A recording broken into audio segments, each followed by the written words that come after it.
So this is part two of an article I'm translating simultaneously, by the way, called "The Stain on the Wall" because it's so fascinating. It's about stolen art that was stolen from Jewish people fleeing the Holocaust. And it's being exhibited in Switzerland by a German industrialist who made profit from the World War II by dealing with Nazi Germany, selling weapons to Nazi Germany, and by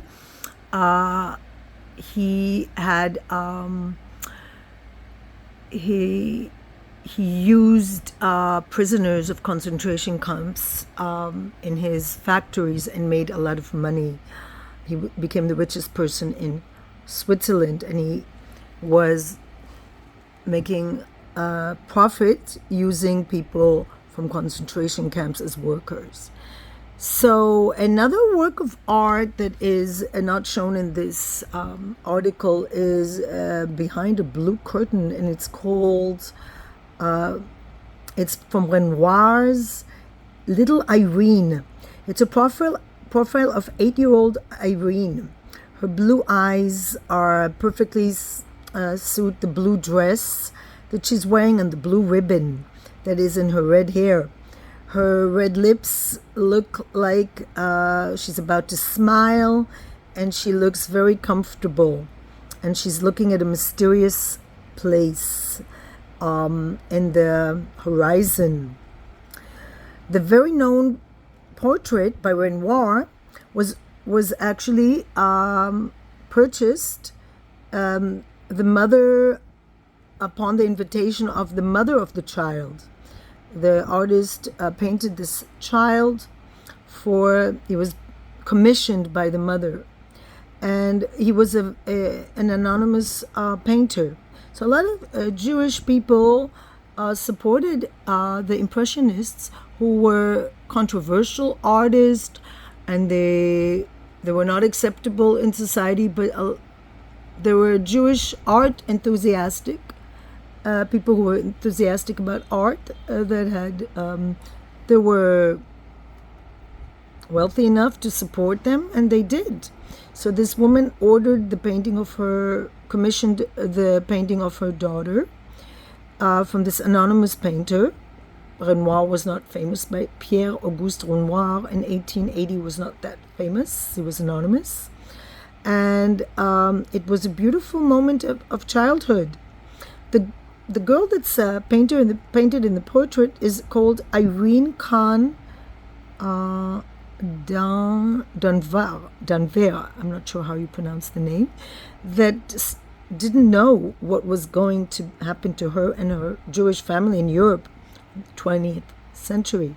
In 1891, Irene gets married to a Jewish banker called Moshe de Commando, and she has 2 children.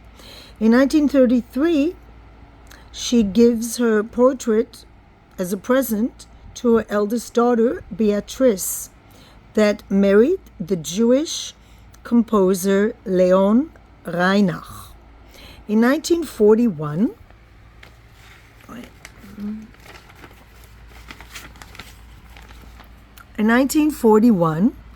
the Reich committee steals this painting in France, or not steal, but there's a special word for, I don't know what it's called in English exactly, when you steal something that doesn't belong to you. Yeah. So in France, and when France is occupied by Nazis, and the committee gives it to Hermann Goering, the commander of the German Air Force, he was a collector of art. A year after the war, the Allies found this painting in Berlin and gave it back to Irene. Now, the owner of the painting was her daughter Beatrice, and she gave it to Beatrice. and Beatrice, her husband, and her 2 children were murdered in Auschwitz. 3 years afterwards, Irene sells the painting by a merchant without knowing that it will come to Borlée. Till this Borlée, the German guy who made a profit from the war, till this day, it's a very beloved painting, of course, with a lot of sentiments and with loss of the family and torture and the grief, says the text next to the painting now. And you can see this painting in the exhibit in the Zurich Kunsthaus, but it's behind a curtain. It's like sort of hidden.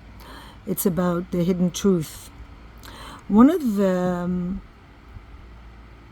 descendants of Irene is an artist and a British writer, Edmond de Waal, who was very popular. He wrote popular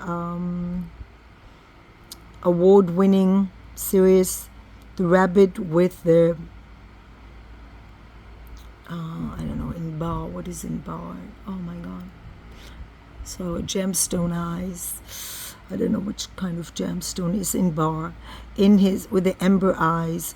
In his book, suspense book, de Waal follows the art collection of his family, a Jewish family that wandered from Odessa, Vienna, and Paris until part of it, including the portrait Little Irene, was stolen by the Nazis.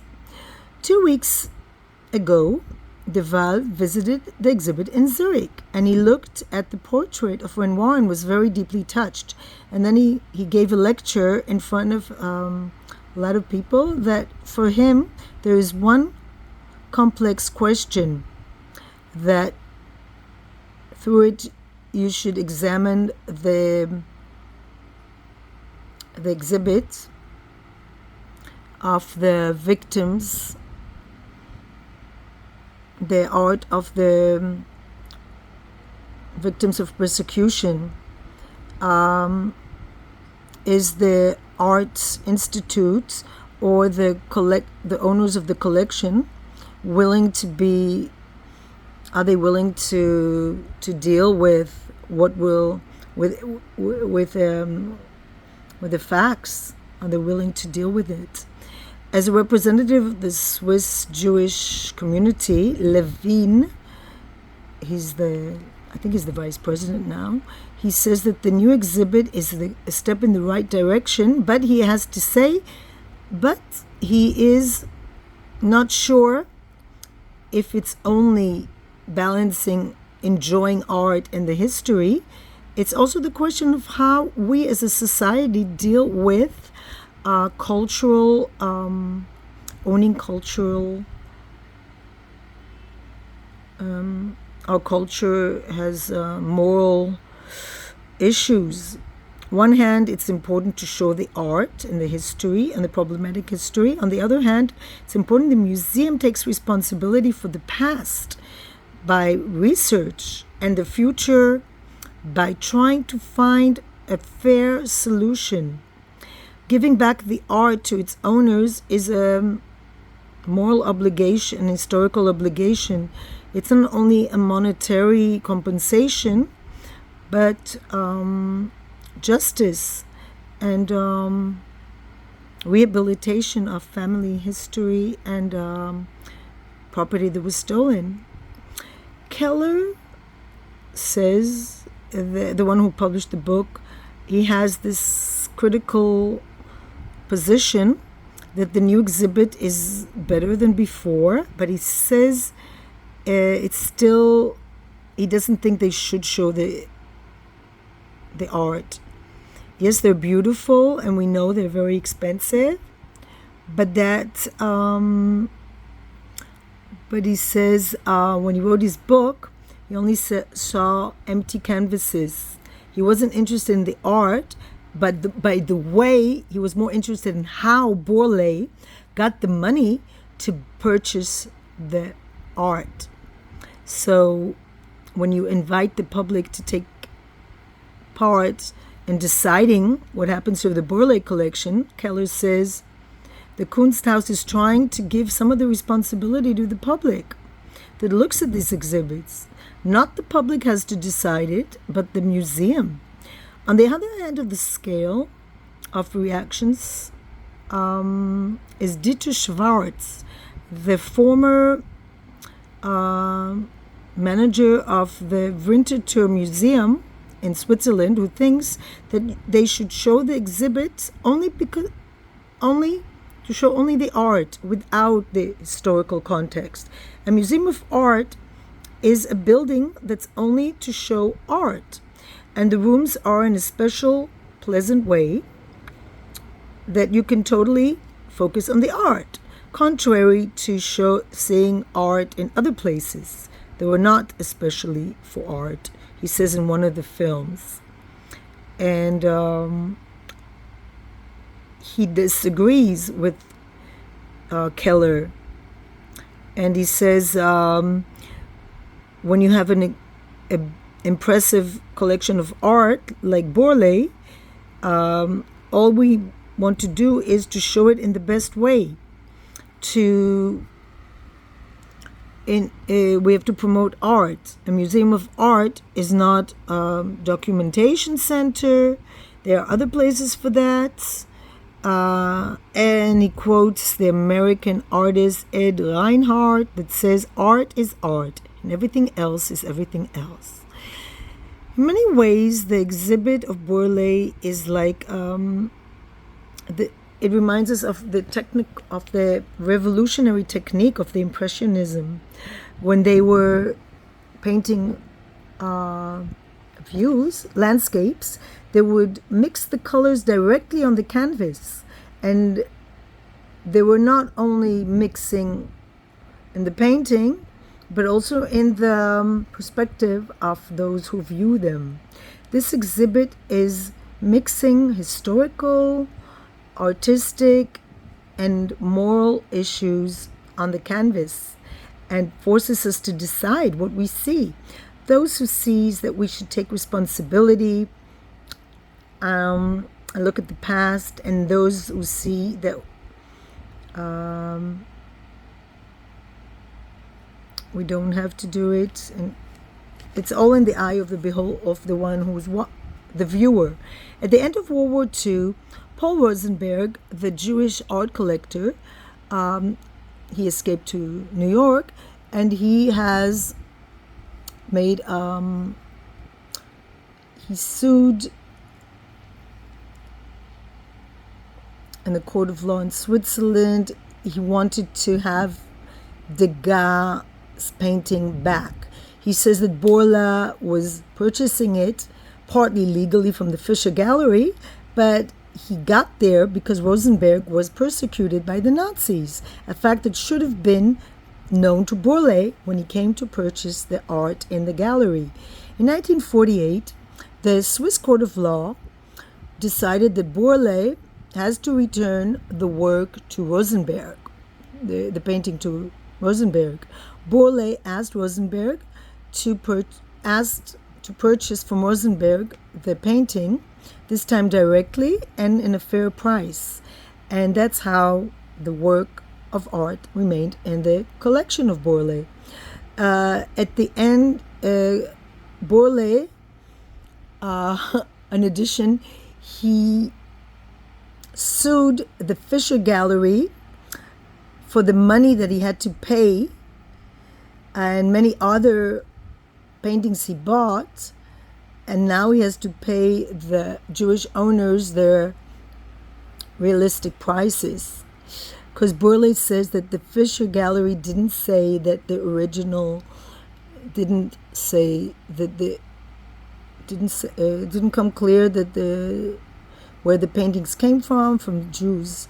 They were confiscated from Jews.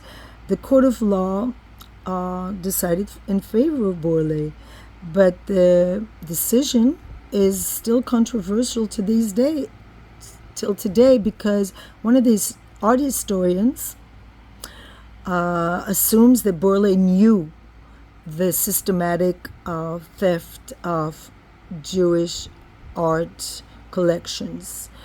The work of art is not only aesthetic objects, but they're silent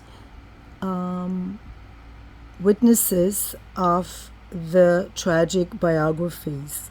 Anyone who avoids it turns history, doesn't really go into depth in history, says Levine, in reaction to the to this claim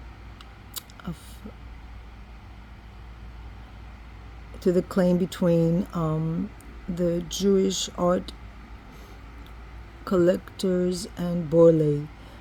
Our common mission as a society is to constantly check our past. We cannot let the memory turn into stone. It has to remain alive. Well, what can I do? I mean, so many atrocities have happened, but the fact that Switzerland is not neutral should be something that should be taught in schools, and it's not, probably. I don't think Swiss want their history taught, because if indeed Switzerland was not neutral, what about compensating all the victims of the Holocaust for the profit made in World War II? Because Switzerland was the only country that in fact made a profit from World War II. So a lot of moral issues. And what do I think about it? It's a good question. Is art really just art? Or is it something more than that? It's like a dog. Okay, let me give you this metaphor. This is my dog. It's a dog. I can look at it as, oh, it's just a dog. But it's not just a dog, because the dog has a lot of emotional value to me. The dog is very important to me. I rescued her. I adopted her after the dog was rescued from the southern part of Israel by an animal rescue group called SOS. It was very important for me to rescue the dog. I would have been different if I had purchased a purebred dog, but I did not want to purchase a purebred dog. I did purchase her for 600 shekels. I purchased her from the rescue group. But that's the whole point, that everything in life has a context, moral attributes. And I think what's happening in Switzerland, with the banks and the way they keep money from all kinds of people that are morally questionable. This whole thing raises a lot of questions of morality and money, and whether, to be honest, I really don't think banks can claim a monopoly on morality at all. In fact, quite the opposite. I think the banks lack morality. The way they run, the banks are run is not very moral. Banks don't really care about people or society. So, in a way, I think, it's very easy to point the finger at Switzerland, but what country is more? What country is money clean? I mean, business and morality, well, there's a lot of issues that come up with business and morality and the law.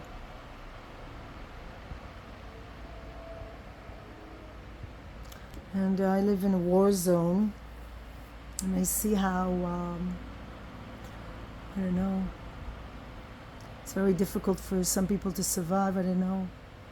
it's a big question how to survive in a war, and how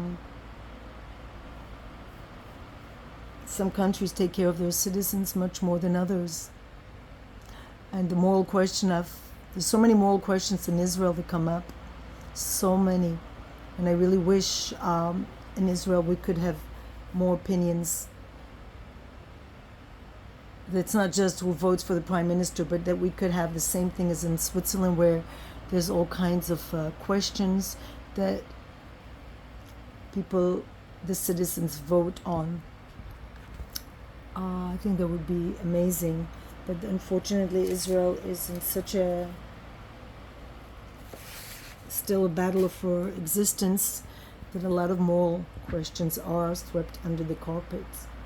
I'm so happy we have criticism, critique, and contrary to the rest of the Middle East, and definitely Gaza. I'm laughing, but come on.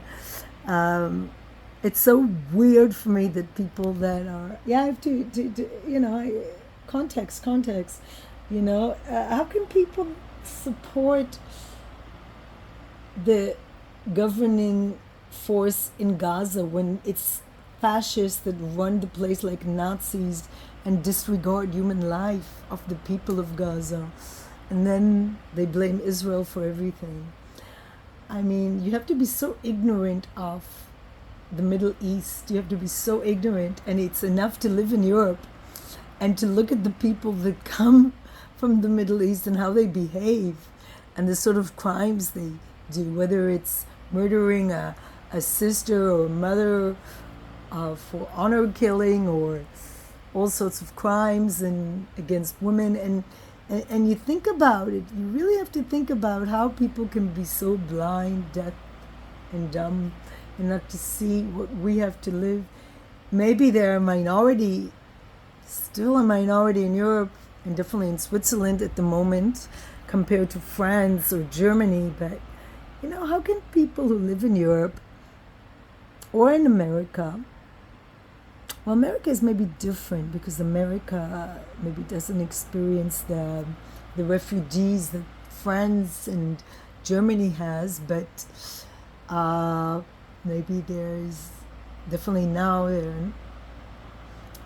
people that arrive in America are on their best behavior, maybe, but the way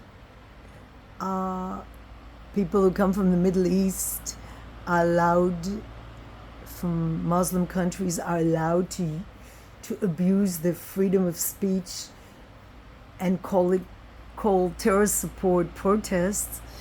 The way language is being abused and used in completely different context. Protest is completely different than supporting terror organizations that are responsible for the murder of mostly Arabs, by the way. Hamas and the jihadist terror organizations are mostly responsible for the murder of Arabs, because that's the people they murder first. They don't get to the Jews because we have an army, thank God. The Israeli Defense Army, but the ones who don't have an army, I mean, just the context. I'm just like, the way language is abused. This is what I think is the focus, not art, but how language is abused. We call it art. It's stolen property. It's not art. Art can be art only if it's not stolen. If you steal, like, let's say you steal the Mona Lisa. Let's say the Nazis would have stolen the Mona Lisa. Could you have exhibited it in the Louvre freely? Probably not. Luckily they didn't, but who knows? But I think what's deeper beyond this art is the fact that the Jewish people who spent money on purchasing these arts, this impressionistic art that was relatively unknown and was not expensive. These were anonymous artists at the start of their career. Nobody knew who they were. They were not successful artists. They were not selling their paintings for thousands of francs. And these Jewish people, loved art. And that was their hobby and their interest. And they appreciated this art. They bought it. They supported these artists. They even commissioned them. There were many cases of Jewish people in Vienna as well. With Klimt also, they commissioned famous artist Klimt to paint portraits. They supported artists. They were supporting the culture of Europe. And yet, the great irony is when the Nazis came into power, they claimed the Jews were exactly the opposite. They were the enemy of the German culture, the enemy of the European culture. And this is the more important. I think it's not enough to speak of the stolen art. It's more important to speak about how the Jews have been such a pillar of society. They were they set the foundation for European culture. I mean, let's not forget Jesus Christ. He was a Jew, my God. That's the foundation of the religion that dominates Europe. That's the religion that commissioned Bach and Mozart. And where would we be without the church commissioning art and music, right? And where would the church be without its main figure, Jesus Christ, right? So it starts with that, and then goes on to the argument of the Nazis that the Jews were the enemies of European culture when they were actually the ones that were building European culture. And once they were gone, look what's happening to Europe now. Who's taking over? Who is taking over Europe right now? In America, in New York, who's going to be the mayor of New York? A person who's a jihadist. The most cultured city, maybe one of the most cultured cities in the world, is in danger of being run by a jihadist who openly is anti-Semitic. And some of the greatest art collectors of America are Jewish people. And Jewish people have contributed so much to America, and yet they're in danger in their own country. Christmas songs written by Jews. Most of the Christmas songs were written by Jewish composers. I don't want to get into the details, but just so much. So many examples. Where would America be without its Jewish musicians and artists and writers and thinkers? Nowhere, I would say. Where would Europe be without Jesus Christ? And where would the church be without Jesus Christ? That they try to, present him as I don't know what. The paintings of Jesus are based on models from Europe. So Jesus didn't look like a Dutch person or Italian person or a Spanish person, He looked like a person from the tribe of the Jews. And no, not all the Jews are brown-skinned or white-skinned, or Jews come in all colors. And when depicting Jesus Christ, he was depicted as a white-skinned European, whether Dutch or something that Americans can relate to. He wasn't dark-skinned, as probably he was, let's face it. Probably he was Sephardic. Anyway, I'm showing Shiva my piece of art, and I hope you enjoyed this talk.